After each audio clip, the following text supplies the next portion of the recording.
Revit, qui sera présenté par David Tesson, qui est chef de projet en architecture, et également Autodesk Experidit. Nous avons 29 Experidit en France sur les logiciels Autodesk. Donc, les domaines de compétences de David, chef de projet en architecture pour le cabinet HTVS à Lyon.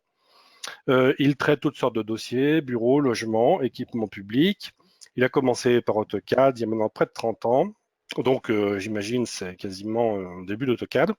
Puis, AutoCAD Architecture ensuite, et maintenant, donc Revit pour répondre aux besoins grandissants du BIM.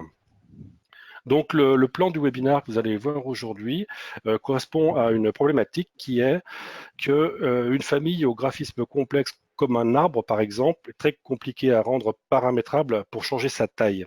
Ceux qui connaissent un petit peu Revit et qui ont joué avec ces choses-là doivent savoir de quoi on parle.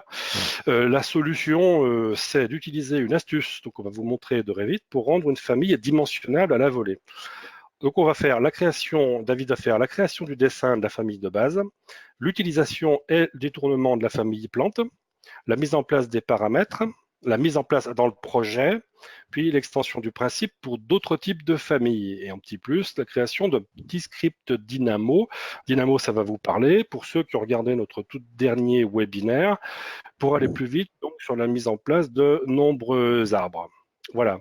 Donc là, je vais passer la main à David. Je vous demande quelques secondes pour le changement de présentateur. Voilà, donc David, là je te passe la main et normalement tu as la main et je vois effectivement ton écran. Donc je vais te laisser faire la présentation, David. Merci Patrick. Donc bonjour à ceux qui regardent cette vidéo. Donc cette vidéo va vous présenter la manière la plus simple selon moi comment on peut faire une famille un peu complexe. Alors je parle dans le sens complexe où il y a de nombreux objets, lignes ou autres qui seraient quand même assez difficilement paramétrables, sauf à mettre une multitude de paramètres. Voilà. Donc on va utiliser un bug que moi j'appelle un bug, vous allez voir pourquoi, que l'on transforme en astuce. Alors, je ne suis pas le découvreur de cette astuce, c'est visiblement un cabinet américain qui l'a découvert ou qui en a parlé il y a bien longtemps de ça, mais ça, c'est pas très important. Donc, on va rendre une famille avec une échelle dynamique, c'est-à-dire qu'on va pouvoir à la volée changer sa taille et on va utiliser une famille arbre qui a des spécificités un petit peu spéciales. Et dans mon exemple, je vais utiliser un arbre, enfin la représentation d'un arbre. On peut toujours se dire pourquoi utiliser enfin, ça paraît normal d'utiliser une famille arbre pour représenter un arbre, mais en fait, avec cette famille, on pourra représenter tout et n'importe quoi. Mais après, il faut trouver l'utilité, enfin, quel objet peut avoir besoin de ce type d'éléments. Et c'est vrai que l'arbre, on a besoin d'avoir un arbre à plein d'échelles pour que ça soit joli sur un plan masse, je trouve, moi. Si tous les arbres ont la même dimension, ou 1 mètre, 2 mètres, 3 mètres, peu importe, je trouve que c'est assez, visuellement, c'est pas bien beau. Donc là, on va pouvoir les avoir à toutes les tailles différentes que l'on veut. Voilà, c'est pour ça que je fais un arbre avec la famille arbre, mais je ferai après, à la fin du webinaire, une version avec le pictogramme PMR. Moi, j'aime bien pouvoir le changer à la volée si on veut une représentation sur un parking ou sur autre chose. On verra, et du coup, ça ira beaucoup plus vite parce que là, pour l'arbre, je vais détailler étape par étape pour bien comprendre pourquoi les choses ne marchent pas et comment on va remédier au problème. Et après, par contre, pour la version du pictogramme PMR, là, on va y aller, enfin, je vais le faire d'un trait. Vous allez voir en moins de 2 minutes, on va faire cette famille-là qui sera modifiable dynamiquement. Donc, on va commencer par faire notre famille arbre.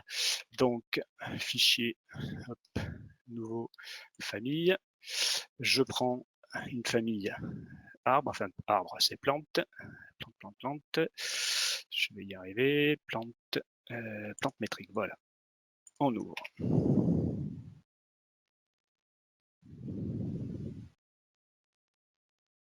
Ça mouline, hop, voilà. Donc on tombe sur la famille, on vérifie, on est bien en famille plante, voilà. On va tracer un arbre, vite fait. Hop, on va faire des lignes. On va faire juste une représentation d'arbre le plus simple, hop, le plus simple possible,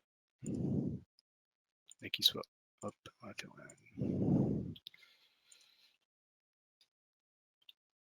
hop, ça.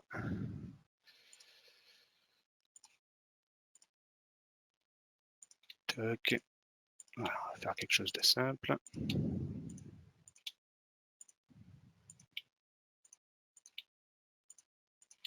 Voilà. Alors là, on vient de tracer tout ce qui est de plus simple, un arbre. On se dit, bon, ben ça, pour le rendre paramétrable, bon, pourquoi pas. Alors, on va juste regarder quelque chose qui va faire comprendre la problématique des paramètres. Si je vais créer deux plans de référence, hop, tac, je crée deux plans de référence qui sont là, tac. Entre les deux, je mets une cote, je crée un paramètre.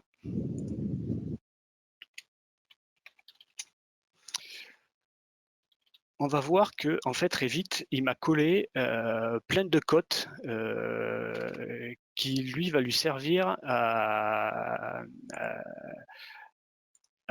comment dirais-je, à créer, voilà, vous voyez toutes ces cotes, ça c'est Revit qui les a lui-même mises pour si je veux changer la taille ici, si je rends un objet paramétrable, lui il va aller récupérer toutes ces cotes là et il va les forcer. Par exemple, on peut aller l'injecter, lui, par exemple. Alors, attends, je vais juste le modifier pour le mettre taille. Hop. Je l'ai pas mis en l'occurrence. OK. Tac. Voilà. Je vais l'injecter dans mon. Alors, j'ai ouvert normalement un projet. Voilà, j'ai un projet. Je vais l'injecter dedans. Il est là. Très bel arbre. Si je l'étire, vous voyez, il y a des bouts qui s'étirent, pas tout. Donc, voilà, le résultat est assez bizarroïde. Donc, en fait, c'est tout simplement parce que Revit, lui, il a forcé toutes ces cotes. On voit qu'il y en a qui sont liées à mes deux axes principaux, toutes celles-ci. Puis il y en a d'autres, comme le trait qui s'est agrandi, lui, il est lié, voilà, il a décidé, mais c'est Revit qui a décidé ça tout seul, qu'il allait le lier à ce plan de référence. Donc pour cet arbre, si on voulait le rendre paramétrable pour qu'il soit dynamiquement modifiable, eh bien, il faudrait arriver à toutes ces cotes-là, les effacer, pour dire les rendre paramétrables. Alors c'est simple, hein, pour les effacer, il suffit de dire, par exemple, et là au fur et à mesure, elles vont s'effacer, c'est-à-dire que si je prends ça, tac, je force la cote, hop, on a vu, là, il y en a une qui est partie. Donc ensuite, je mets une cote, là, par exemple, je force une cote angulaire entre ça et ça, hop, là, il y en a une autre qui est partie. Mais tout ça, il faudrait arriver à mettre des paramètres, et ça, en plus, le 460, ça va le forcer. Donc, il faudrait trouver quelque chose qui a un rapport entre la taille, voilà, ça serait un truc de fou. Donc, le plus simple, c'est d'utiliser, on va dire, l'astuce de l'arbre. Alors, je vais revenir en VV pour enlever les... Voilà. Alors, si vous voulez afficher les, les codes automatiques que met AutoCAD, Revit, pardon. Ce qui peut être très utile parfois parce que vous faites une famille et votre famille, elle bug un peu, vous ne comprenez pas pourquoi il y a ça qui est tirable ou pas tirable. Et c'est possible que, en fait, VV, et dans les catégories d'annotation, par défaut, code automatique de l'esquisse n'est pas coché. Et si vous les cochez, c'est là où vous voyez toutes les cotes que Revit a forcées. Et vous allez peut-être vous rendre compte qu'il y a une cote Revit qui est forcée, et c'est ça qui vous fait bugger votre famille. Donc de temps en temps, c'est important d'aller cliquer là-dessus pour faire afficher ces codes bleus. Et ça peut peut-être vous dénouer quelques problèmes de famille. Donc pour l'instant, je n'en ai pas besoin. Hop, je l'enlève. Ça, je n'ai pas besoin non plus. Je l'enlève. Voilà. Donc maintenant, on va utiliser notre famille arbre pour bien comprendre comment ça marche. Attendez, hop, voilà. Alors, je vais enlever ça. Tac, mes plans de référence, j'en ai pas besoin. En fait, on va jouer sur des familles imbriquées. Par défaut, cette famille arbre là, si alors je l'ai déjà mise tout à l'heure dans mon projet, je vais la remettre. Je vais la renvoyer dans mon projet. Tac, remplacer la version existante, peu importe. Voilà, là elle y est. Si je la copie, donc c'est une famille arbre, il n'y a pas de problème. Famille 1 de type plante, on le voit ici. Par contre, elle est absolument pas modifiable cette famille. C'est-à-dire que même si on va dans le truc par défaut qu'il a hauteur 6, on a beau mettre 1 ou quoi que ce soit, cette famille-là, elle a aucune mise à l'échelle. Donc, je vais les enlever, parce que ça ne me sert à rien. Ça m'évitera qu'il y ait des soucis après avec. Voilà.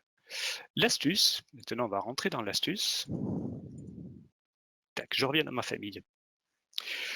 On va dire que ça, c'est la famille de dessin. Alors, on n'est pas obligé de le faire, mais pour bien s'y retrouver, au moins pour cette démo-là, vous, pour vos premiers éléments, on va enregistrer les familles pour bien savoir où on est. Parce que suivant le type de famille, on verra à la fin du webinaire sur l'autre famille que je vais faire sur le pictogramme PMR, il va y avoir une imbrication de 4 familles.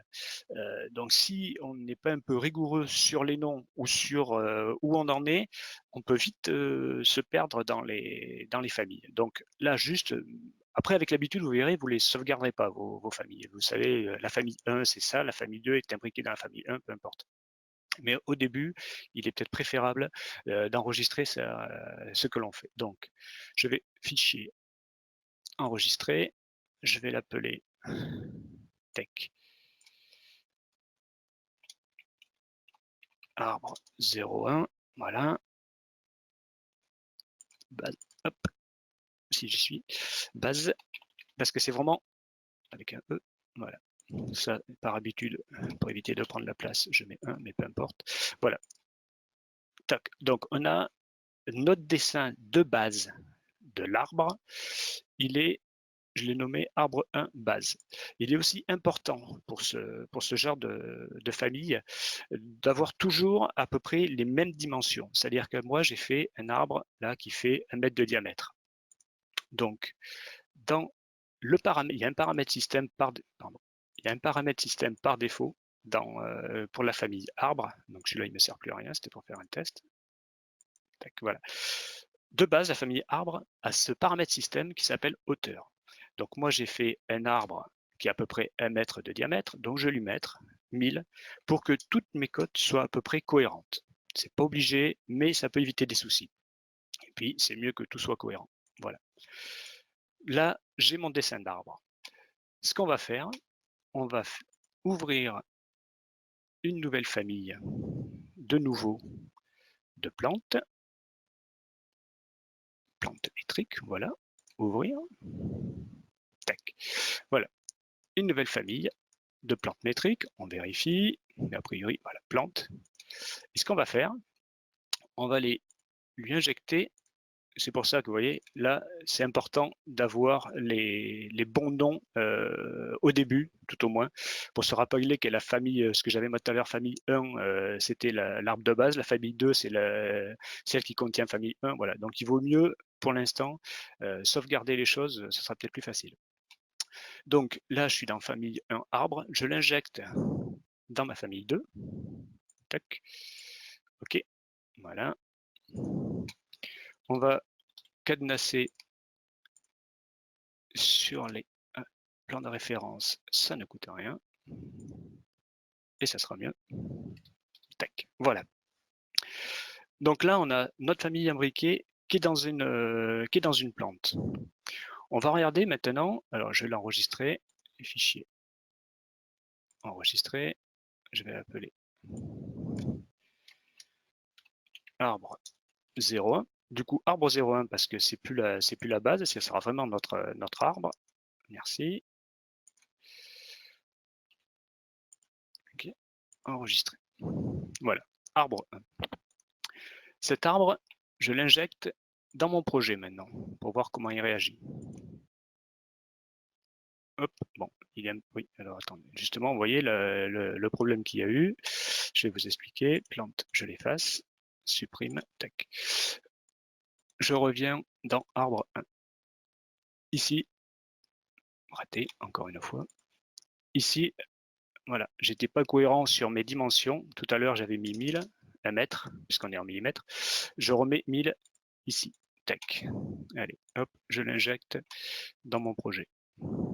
Voilà, c'est mieux. J'ai un arbre. Tac, tac, tac. Maintenant, on modifie son paramètre hauteur. Tout à l'heure, ça n'avait pas bougé. Je mets 2, tac, là, ils ont bougé. Donc, il a fallu faire une famille imbriquée de 2 arbres pour pouvoir que le paramètre hauteur puisse avoir un certain effet. C'est pour ça que j'appelle plus parfois ça un bug qu'une astuce, parce que vous allez voir, c'est pas le seul. Il y a plein de choses qui fait plus penser à un bug qu'on se sert, tant mieux, qu'à une astuce réelle. Donc je repasse à 1. Vous me direz, bah là c'est bon, il est dynamique mon arbre. Oui, sauf que ici, là mon arbre il fait 1 mètre, si je veux un arbre ici de 2 mètres, je suis obligé de faire dupliquer un arbre 2 qui fait 2 mètres, ok, voilà. Ici je veux un arbre ouais, j'ai un plus petit, allez, dupliquer arbre 3, ok, il fait 50 cm de diamètre, c'est plus un arbuste qu'un arbre, voilà.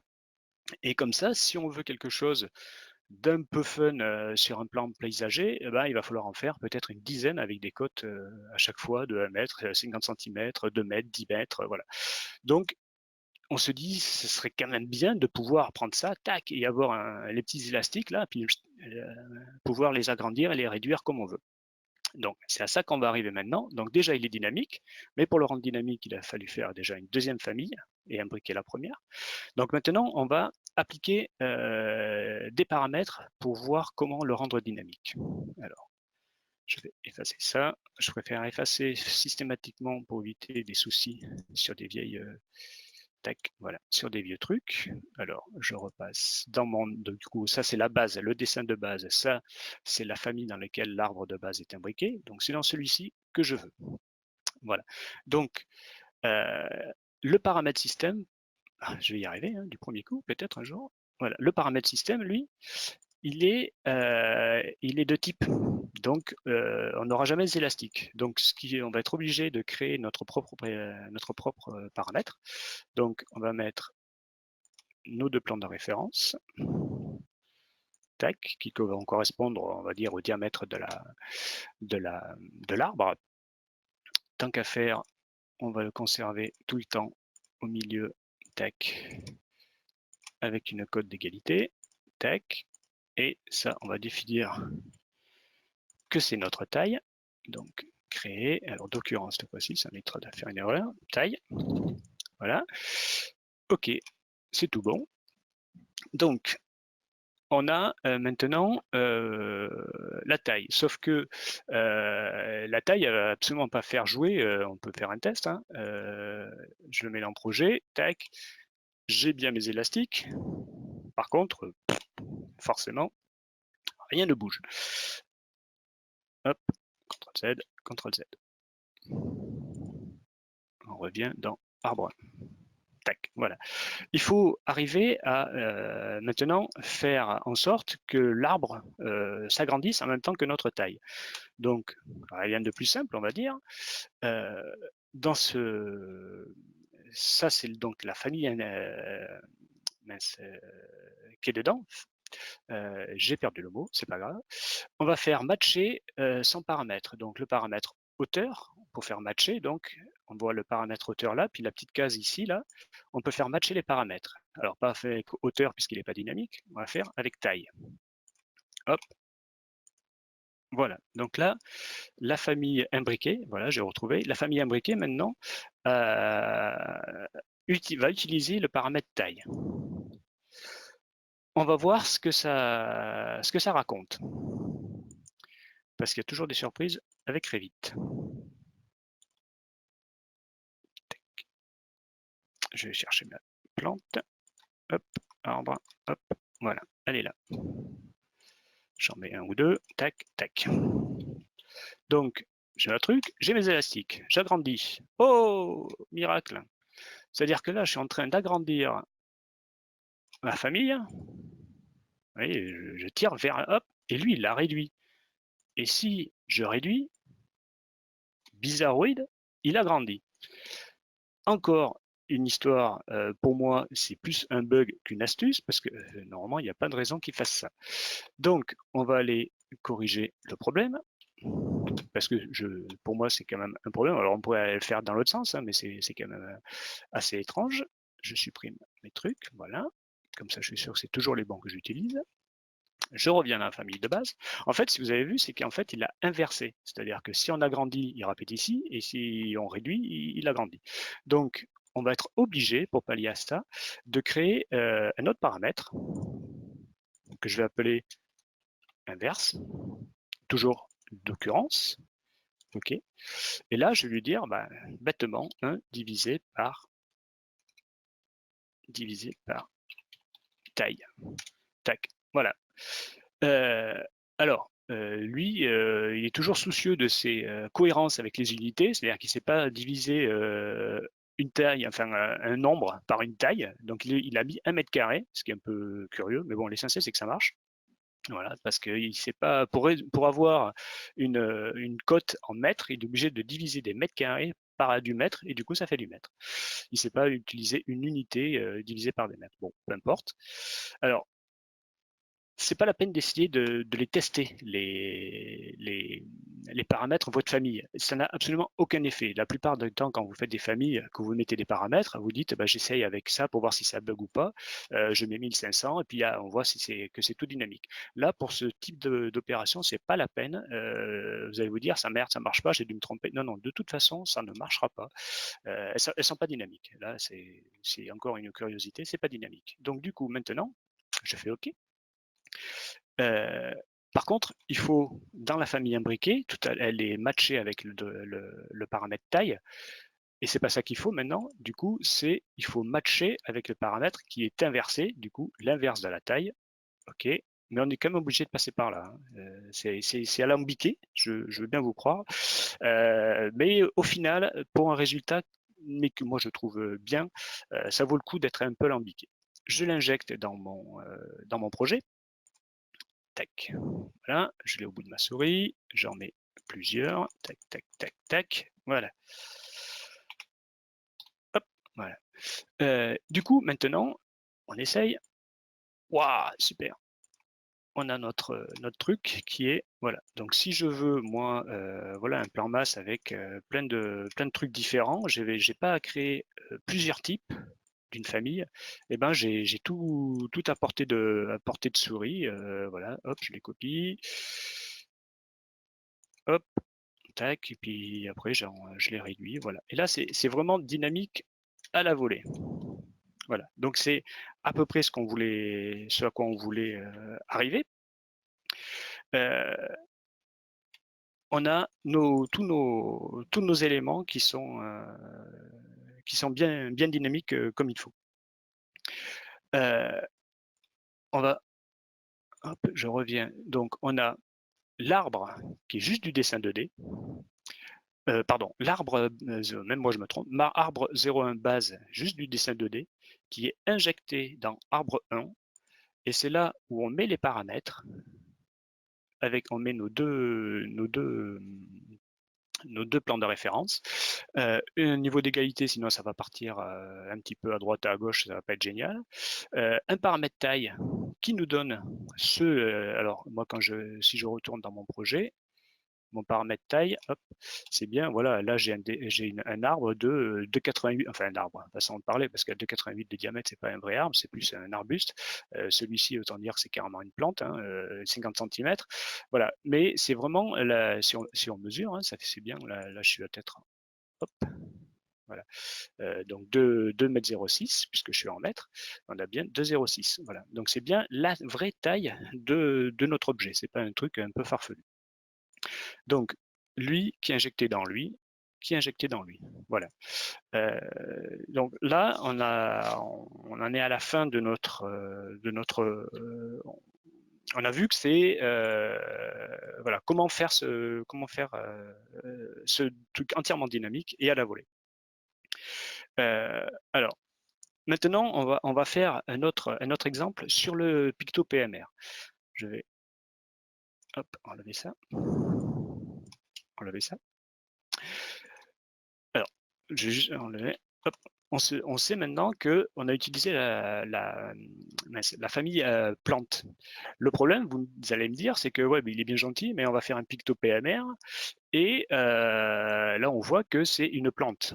Donc, si on fait un Picto PMR, il va être dans la rubrique plante, ce qui est peut-être pas judicieux. Et comment on peut faire ça pour n'importe quelle famille, à la limite, hein, je sais. Alors, j'ai pas des masses d'exemples à savoir ce qu'on pourrait faire pour grossir comme ça, pas ou un vase, par exemple, ou on va dire vous faites de la déco ou vous voulez mettre de la déco et vous voulez un vase ou un pot de fleurs, on va dire, pour l'extérieur, comme ça, qui peut être éditable à son échelle dynamiquement, mais il sera dans le vase quelle que soit la famille, il sera dans la famille plante, ce qui n'est peut-être pas judicieux, c'est pas très bim, on va dire. Et puis, si par hasard vous avez une nomenclature à faire, il va falloir faire une nomenclature de plantes pour avoir une famille de pots de fleurs ou une famille de je sais pas quoi, ce qui pourrait aller encore une fois.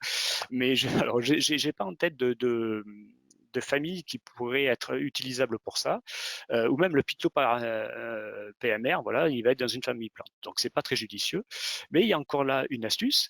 Cette plante-là, on va la mettre dans une famille container qui est la famille de destination du pictogramme, de la famille. Par exemple, mon pictogramme PMR, on va faire la même manip, elle sera dans la famille plante, mais en dernier lieu, je vais la remettre dans une famille container. Alors, c'est vrai que c'est peut-être pas judicieux de mettre le pictogramme quelque part, mais enfin là-dedans, moi je la mets dans environnement. Voilà. C'est-à-dire que c'est quand vous faites fichier nouveau famille, voilà. Ici, là, dans tous ces types de familles, ces catégories de familles, moi, mon pictogramme, je savais pas trop où le mettre, donc j'ai vu qu'il y avait un truc environnement, voilà, environnement métrique. Bon, qu'est-ce qu'ils appellent environnement? Je sais pas, donc moi je l'ai mis là-dedans. Alors, on va repartir de zéro.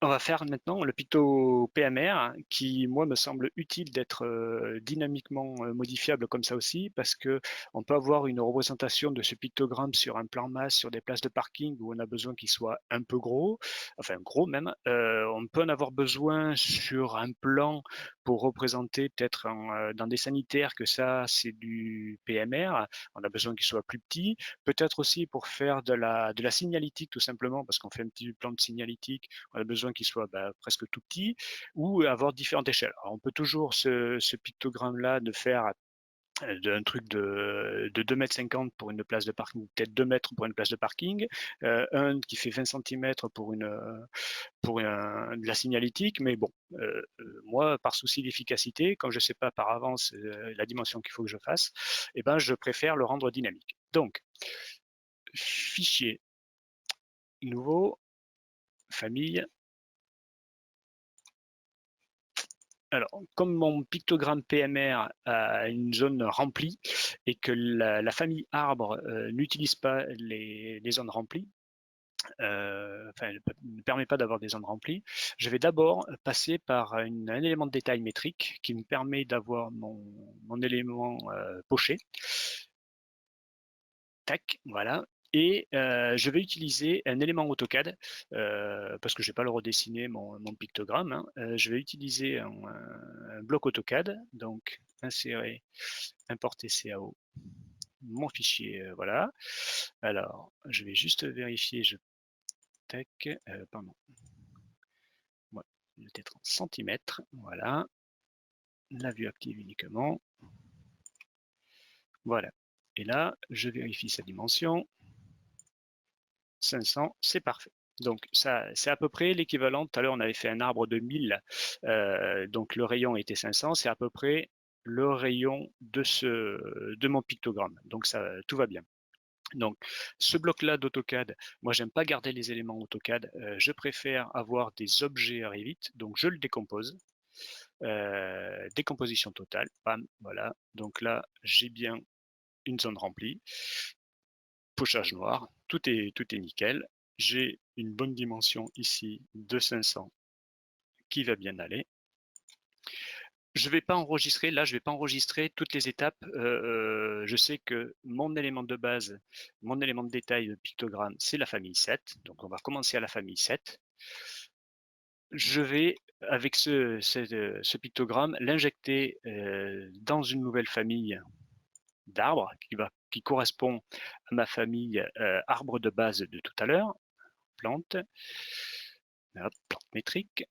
Ouvrir. Tac. Donc, on est bien dans une plante. Je reviens sur la famille 7 qui est mon pictogramme. Je l'injecte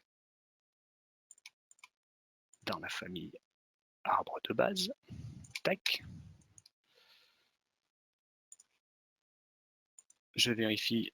Toujours forcer, c'est important, l'uniformité des dimensions. Alors, lui, la hauteur, c'est un paramètre système, mais ça ne correspond pas du tout à notre plan, puisqu'il est en 2D, notre pictogramme. Mais je sais que le diamètre de ma roue, c'est 1000 et c'est à peu près la proportion de mon pictogramme.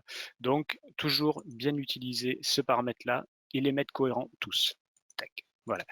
Donc là, j'ai la première famille arbre, c'est l'équivalent d'arbre de base, dans lequel j'ai une famille imbriquée d'éléments de détail qui représentent mon pictogramme. Ça permet d'avoir le pochage. Cette famille-là, il faut que je l'intègre pour l'avoir dynamique dans une nouvelle famille de plantes métriques, comme tout à l'heure. Famille donc 8, voilà, moi j'ai les soucis, donc c'est bien la famille plante, tout à fait, voilà. Je l'injecte dans ma famille 9, qui elle doit être la partie dynamique. Alors au début, c'est pour ça que je vous dis de bien enregistrer, c'est que on perd vite le fil. Bon, au maximum, il va y avoir 4 familles imbriquées, hein, mais on perd vite le fil, famille 2, 3, 4, 5, 6, 7, on va vite perdre le fil. Si vous, au début, je vous conseille vraiment de nommer d'enregistrer, même si temporaire, vous supprimez après les fichiers sur votre disque, mais au moins pour se retrouver dans les noms au démarrage, je vous conseille quand même de les enregistrer. Voilà, donc là, j'ai créé, c'est ma deuxième famille arbre, celle qui est tout à l'heure, qui était dynamique. Sauf que nous, pour éviter que le pictogramme PMR soit dans la famille arbre, type arbre du moins, pour les nomenclatures ou différentes choses, on va la mettre dans une famille container. Donc c'est pas là-dedans que je vais faire toute la manipulation des paramètres. Il faut juste que j'ai un paramètre ici qui va me permettre de faire bouger la première famille. Donc on va créer le paramètre comme tout à l'heure, taille, qui est occurrence, tac, voilà. Alors ça, je vais mettre 1000 aussi pour que ce soit cohérent. Tac, 1000, ok, voilà. Ça, je lui dis, je fais switcher le paramètre taille que j'ai là avec le paramètre taille que je viens de créer. Voilà. Mais là, c'est pas la peine que je mette des plans de référence, puisque de toute façon, et pour avoir les élastiques, parce que c'est pas cette famille-là que je vais intégrer dans mon projet, c'est encore une autre famille. Donc, cette famille-là, la deuxième, sert uniquement à rendre la chose dynamique. Maintenant, la famille que je vais créer va permettre d'avoir le dynamisme et la bonne catégorie pour votre famille. Donc, fichier, nouveau, famille. Donc moi, mon pictogramme, j'ai décidé, mais c'est arbitraire, enfin arbitraire, c'est moi qui ai décidé de la mettre dans environnement. Peut-être que vous, ça vous choque, mais moi, je ne sais pas où le mettre. Donc, et peut-être que vous allez trouver autre chose à le mettre. Environnement, voilà, environnement métrique. Ouvrir. Tac. Donc là, c'est ma toute dernière famille. Donc elle, je peux l'enregistrer parce que c'est celle qui va apparaître dans mon projet. Donc elle, je peux l'enregistrer. PictoPMR. Hop. Enregistrer. Oui. Il était déjà, c'est pas grave. Je récupère ma famille, donc c'est la famille 9. Je l'injecte dans mon PictoPMR. Tac. Tac. Je bloque parce que ça fait pas de mal. Et je préfère. Tac, tac, voilà. Du coup, c'est là qu'il faut que je crée mes plans de référence pour pouvoir rendre le dynamisme et avoir les élastiques. Tac.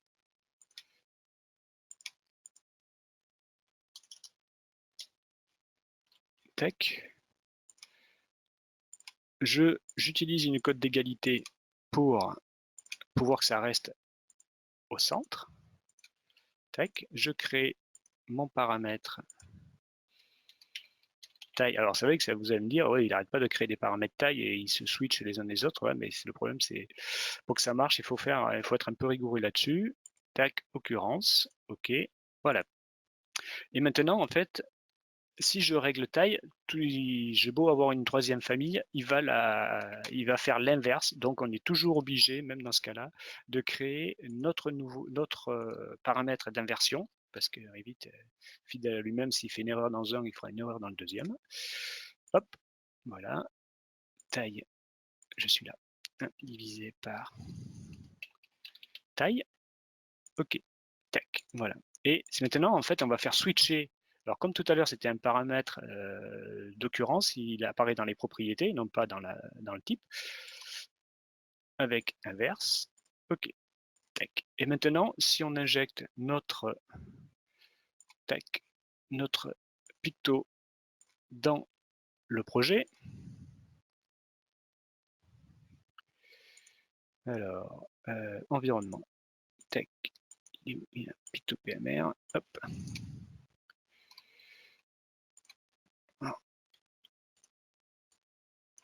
Et voilà. Donc, notre picto PMR est bien modifiable. Alors, il est tout petit, mais c'est pas grave. Au démarrage, il est un peu petit. Tac, voilà. Hop. Il est bien modifiable à la volée. Vous pouvez en faire ce que vous voulez. Et surtout, si on regarde, il est dans environnement et non pas plante comme tout à l'heure. Donc, le fait d'imbriquer ça dans une famille container permet d'avoir n'importe quel objet dans sa bonne catégorie et non pas dans la catégorie plante. Voilà. Donc, avec ça, on a vu comment mettre tout dynamiquement. Tac. Dans la bonne catégorie. Pour les beams, ça pourrait être utile. Après, il faut trouver quel objet mettre, vouloir rendre dynamique. Alors, il faut savoir que c'est une homothétie parfaite. Il ne faut pas essayer de faire un pictogramme, un objet qui ait une différence entre les X, Y, voire les Z. Cette astuce ne marche que pour une homothétie parfaite dans les 3 dimensions de la famille. Voilà. Donc, après, c'est pour ça que je vous dis, c'est trouver des objets qu'on peut rentrer dans un dessin avec une homothétie parfaite, je vois pas quoi, parce qu'un meuble, on a je vois même à part les arbres qui eux grossissent, on va dire à peu près identiques dans les 3 dimensions à peu près. Il n'y a pas beaucoup de familles. Et après, effectivement, en 2D comme le picto. Alors moi, je sais que j'ai une autre famille que j'utilise aussi, mais ça c'est les plombiers vont risque sauter. C'est que j'utilise ça pour les bandes de sol aussi, où j'ai pas envie d'avoir des bandes de sol de 15-15, de 10-10, de 50-50 pour des grilles. Voilà, j'ai une bande de sol et je l'agrandis. Alors c'est peut-être pas très bim et puis les plombiers vont hurler au loup, mais voilà, moi je l'utilise comme ça. Je suis pas plombier, je suis dans l'architecture, on va dire, et j'utilise ça aussi. Okay. Donc maintenant, je vais vous présenter un petit script Dynamo qui me rend bien service pour mes plans masse paysagers. Parce que maintenant qu'on a rendu nos arbres dynamiques, alors vous allez peut-être en faire 2, 3, 10 sortes d'arbres. Mais dans le plan masse paysager, il est possible sur des massifs arbustifs ou sur peut-être pas vous faites des forêts, mais sur des éléments paysagers où il y a pas mal de sujets, ça peut prendre vite du temps même s'ils sont dynamiques à la volée, ça peut prendre du temps de tous les mettre à une échelle différente. Donc, je vais vous présenter un petit script Dynamo. Donc, je prends un arbre que j'ai fait, c'est exactement sur le principe qu'on vient de voir dans le webinaire. Hein. Donc, voilà, sauf que je lui ai rajouté, moi, pour faire plus joli, parce que j'aime bien un pochage. Donc le pochage, il est dans l'élément de détail que j'ai mis dans la première famille, et hop, donc il est dynamique, mon arbre. Mais si on se dit, bah, je vais faire ici, je veux un massif arbustif de plusieurs sujets, voilà, hop, j'en mets plein, voilà, tac, tac, alors on va mettre à peu près partout, voilà, tac. Je vais les copier, comme ça m'évitera de les dessiner moi-même, voilà, cela, hop, tac, voilà. Donc, on peut dire maintenant, bah, allez, hop, je prends, celui-là il fait cette taille, hop, celui-là il fait cette taille, voilà. Et à la longue, même s'il est dynamique, ça peut faire joli, on va passer un temps fou pour, euh, pour les mettre tous à l'échelle. Et en plus, ils sont tous dans le même sens. Donc, il faudrait aller rotation, celui-ci, hop, comme ça. Parce que c'est peut-être parce que je suis maniaque, je trouve que on voit la répétition. Donc, rien que le fait de tourner, parfois, même avec un seul type d'arbre, le fait de les tourner et qu'ils aient des tailles différentes, on a l'impression que c'est plein de sortes d'arbres. Mais c'est peut-être c'est pour contenter l'œil. Donc, en fait, je vais vous montrer un petit script Dynamo donc gérer, dans Dynamo, vous l'avez ici, moi il est déjà ouvert, c'est pour ça qu'il est grisé. Hop, voilà. Voilà, ça c'est un petit script Dynamo, alors vous voyez il est pas bien long, qui va me permettre, en sélectionnant ici, de sélectionner mes arbres, et en fait il va appliquer à tous ces arbres une échelle et une rotation différentes à chacun. Donc, comment marche alors, je vais pas vous faire les nœuds, c'est pas l'objet du webinaire. Il y en a déjà eu un qui a été très bien sur le script Dynamo. Je vais juste expliquer comment il marche. Je vais pas vous faire les nœuds parce que ça sert à rien. Par contre, vous pouvez sans problème, je le laisse à l'écran pour enfin, que vous puissiez le recopier ou prendre un cliché, je sais pas, peu importe. Donc, on a ici la zone de sélection des objets Revit. Ces objets, en fait, on va dire, il y a 30 sujets, il y a X sujets. On va créer une liste de nombres aléatoires du même nombre d'items et on va après créer pour la rotation et pour la mise à l'échelle, une liste d'éléments qui vont. Ici, vous avez les seuils. Donc, moi, je vais régler la taille de mes. Alors, peut-être pas 50, mais on va mettre 0,5, pardon, parce que j'étais en mètres. Là, je suis en. Si, je suis en mètres, pardon. Je suis en mètres, donc bien 0,5, on va dire. Je veux des arbres de 50 cm à 2 mètres. Ça, c'est mes seuils. Et là, lui, il va créer une liste de nombres aléatoires avec tous ces nœuds-là, qui vont, avec les seuils, tous mes arbres, ils auront entre 0,50 et 2 mètres. Voilà.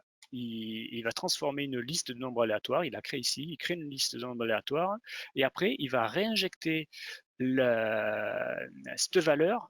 Ici, là, vous avez le paramètre qu'on veut modifier. Donc, nous, dans le webinaire, j'ai mis que c'était enfin, à chaque fois, j'ai créé le paramètre taille. Si vous, quand vous créez votre famille, vous appelez ça dimension pour vos arbres ou hauteur, peu importe, ben c'est là qu'il faudra mettre le paramètre que vous voulez modifier. Donc, moi, en l'occurrence, c'est taille. Et donc là, pour la mise à l'échelle, il va utiliser cette liste de nombres aléatoires sur ces deux seuils-là. Et si vous regardez ce truc, il va aller chercher les éléments, hop, ici. Il va modifier ce paramètre avec la valeur que l'on vient de définir. Et pour la rotation, alors c'est un petit peu différent, c'est parce que c'est pas un paramètre, la rotation, c'est vraiment un truc système, enfin un élément système, la rotation. Donc pareil, on va chercher un nombre aléatoire, enfin on va créer une liste de nombres aléatoires sur deux seuils. Donc moi, clairement, ma rotation, elle est libre entre 0 degré et 360 degrés. Donc ça peut faire un tour entier, peu importe, voilà. Donc de 0 à 360 degrés, ça va créer ma liste de nombres aléatoires pour chacun entre 0 et 360. Et avec ce nœud-là, c'est que des nœuds de base de Dynamo. Je n'ai aucun autre nœud, j'ai rien téléchargé en package pour l'instant. C'est vraiment les nœuds de base. Donc, ne vous souciez pas, si vous voulez le refaire, il n'y a pas de souci. Et avec ce nœud-là, il va aller modifier cette famille instance, cette rotation, vraiment la rotation de la famille. Alors, on va voir comment ça marche. Donc, je le descends un petit peu, si j'y arrive. Je vais monter ça un petit peu, voilà. Donc, il suffit on fait sélectionner nos éléments. Je passe dans la fenêtre de Revit, tac, et voilà. Et en un coup de cuillère à peau, il nous a fait chacun a une dimension et une rotation différente. C'est-à-dire que si je vais sur celui-ci, 1,96, celui-ci 0,54, voilà, 1,90, voilà. Il a appliqué, alors c'est aléatoire, hein, donc c'est pas du tout peut-être la forme du massif que l'on voulait, mais ça sert quand même pas mal. Voilà. Donc je vous remets un petit peu le dynamo là pour faire les dernières captures d'écran, puis on va revenir dans Revit. Donc là, il est passé en grisé parce qu'effectivement, il a trouvé donc tous les éléments, il les a trouvés ici. Tout est bon et il a tout modifié. Voilà. Si on fait, hop, si on refait sélection, hop, on clique, là, voilà, il repasse en jaune parce qu'effectivement, il ne sait rien faire parce qu'il n'a pas d'entité. Donc voilà. Je vais effacer, je vais l'enlever pour finir de regarder quelque chose dans Revit. Voilà, donc le petit Revit, le petit dynamo, pardon, qui sert donc à la fois à faire une rotation et une mise à l'échelle instantanée de plusieurs dizaines de sujets, je ne sais pas combien j'en avais, voilà, mais en quelques dixièmes de secondes, il l'a fait. Ça aurait mis un petit peu plus de temps pour nous. Voilà. Tac. Donc, ici, donc on voit que tous nos éléments ont une échelle, une rotation différente. Hein. Voilà, on voit que, oui, il y a bien une rotation qui a été faite. Alors, je vais vous montrer quelque chose comme quoi l'homothétie se fait bien dans les 3 dimensions. C'est-à-dire que dans ma famille, ici, modifier la famille. Elle est où? Ah, je suis en 3D, c'est pour ça.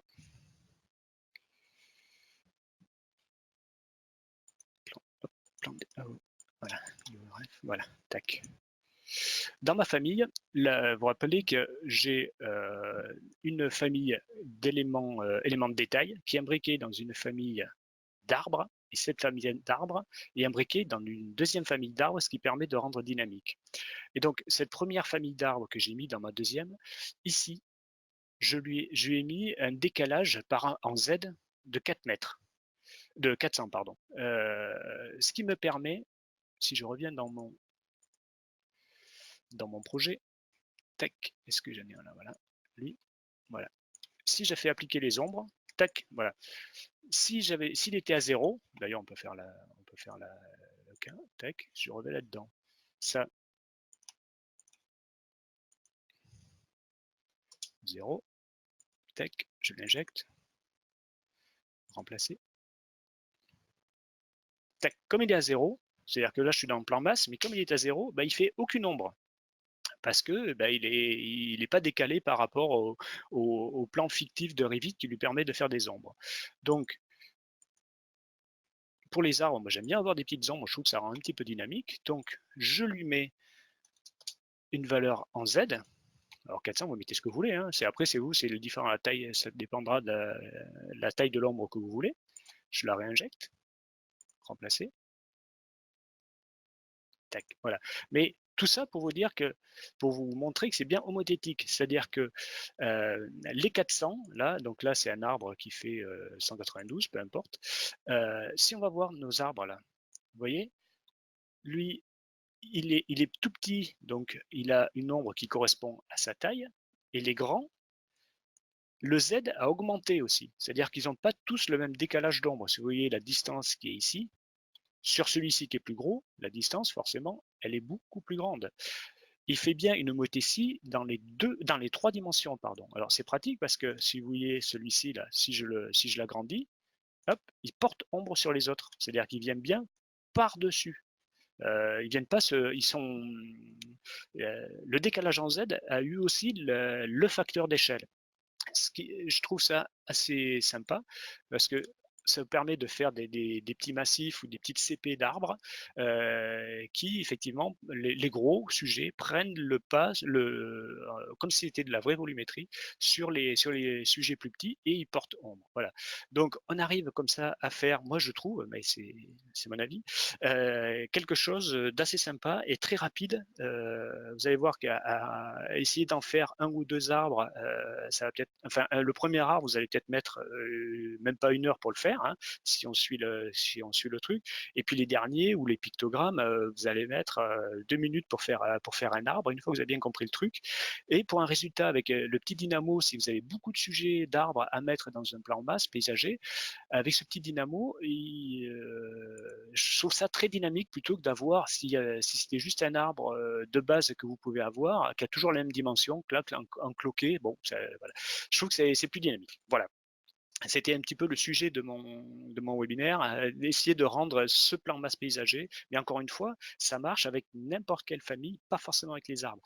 C'est très judicieux d'utiliser ça pour les arbres parce que c'est un objet qui peut avoir n'importe quelle dimension, alors que dans la vie réelle ou dans Revit, je vois pas trop quel objet peut avoir n'importe quelle dimension à part un arbre, ou une dimension définie, comme je vous ai parlé de la banque de sol que moi je rends dynamique comme ça, mais il n'y a pas beaucoup d'objets. Après, peut-être que vous avez trouvé un truc, ah mais si, c'est ça qu'il me fallait pour faire, je sais pas, une colonne qui grossit ou un objet, un cube qui grossit, peu importe.